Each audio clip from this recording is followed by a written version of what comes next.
Let people have their choice. You choose yours. And through your example of choosing your reality, you're actually freeing people up from the idea that they're stuck in theirs. Because they see you move so fast. They see you change so fast. They see you actually be wise and ecstatic and mature, yet without sacrificing integrity at the same time. And they're scratching their heads. Wow, you can actually follow your heart and still be a good kid? No, actually you can't.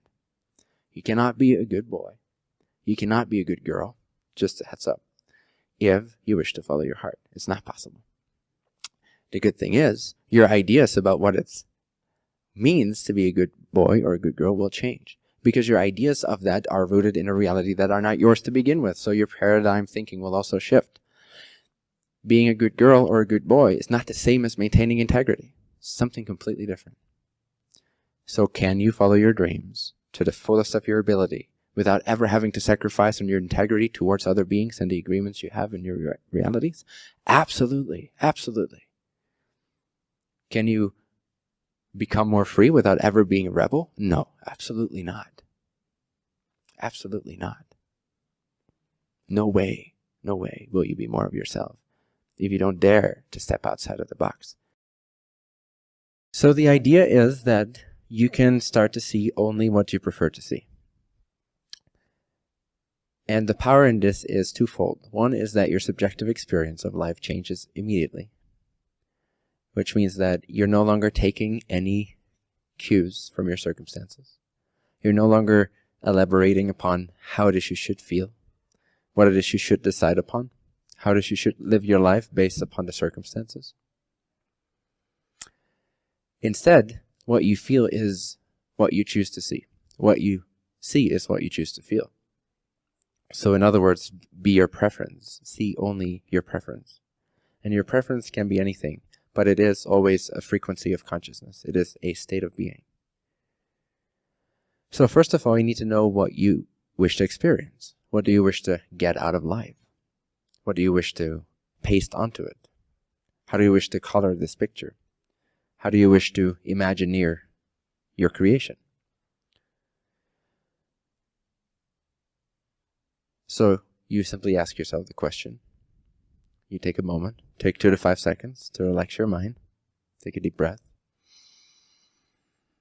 Give away all your ideas, your everyday thoughts. Just give them back to life. Just relax. And ask yourself, ask your heart, why it is you are here. If you could only experience one state of being for the rest of your life, if you could only experience one type of existence, one mode of being, only one, what would that be? If you had to give up everything else that you think you need or desire, if there would be only one state of being that you could be in all the time, what would it be? In other words, what's the highest for you? What's the most important? What's the most life-giving? What connects you the most to who you really are? What vibration, so to speak?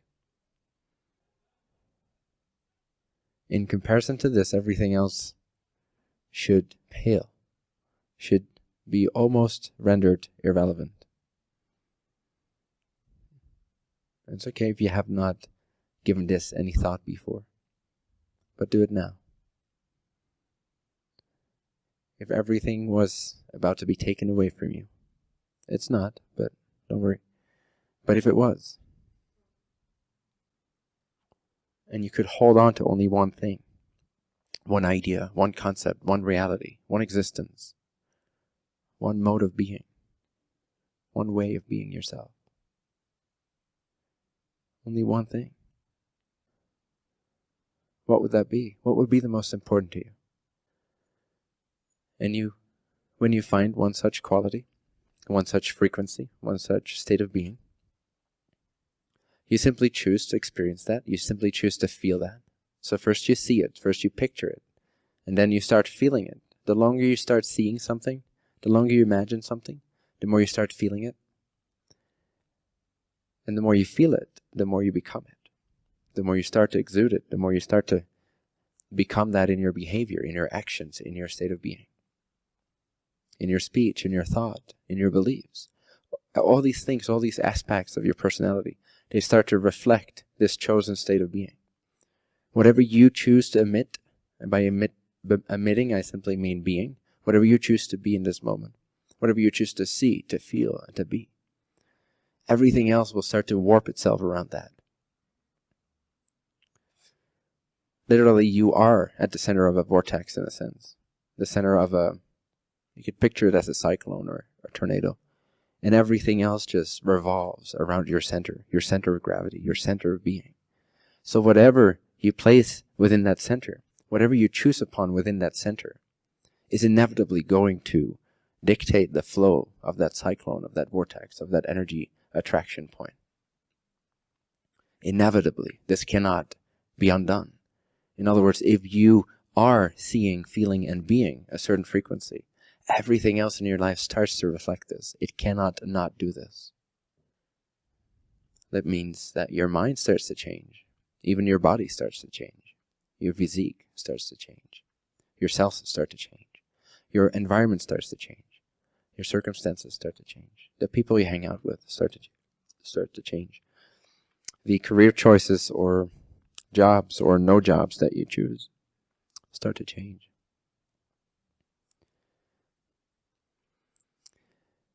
Now here's the important part. If you wish to truly bring this out into your reality, and again I shared this mostly last week, but I'll share it again. You have to, as you look around yourself, as you look around in your life, as you see the things that you see, as you see the people that you see, you have to be willing to paste that onto everything you see. You have to be willing to just not see what's actually there, which is just a thought, what we have suggested is actually there. We don't really know what's actually there, so it doesn't really matter. So instead of seeing what we think is actually there, which is just another type of thought, it's another type of pasting a certain state of being onto what is essentially neutral and empty, which is environment. When you paste your new frequency onto that, meaning you completely disregard what's going on, doesn't mean you become completely stupid. Of course, there's common sense. However, you're not taking your cue from what's occurring. You're not basing anything off of what other people would suggest is happening right now. You become fearless in a way. You become courageous. You become determined. You become bold. You become free. You anchor yourself first and foremost in the frequency of your choice. Tune into that. See it until you start feeling it. And when you feel it, you start to be it. You start to become it. You start to exude it. And then you bring that with you into everyday life. You only see your preference. Your preferred state of being is all you see. So whether someone calls you an asshole or a pretty lady, you don't care. It doesn't matter either way. It's empty and neutral and meaningless. You simply keep seeing what you wish to see. You keep feeling what you wish to feel. You keep being and acting as you wish to be and act. And when your actions and your behavior, which is synonymous with being, when your behavior becomes so attuned to your chosen frequency of being, then your circumstances will again have to reflect that.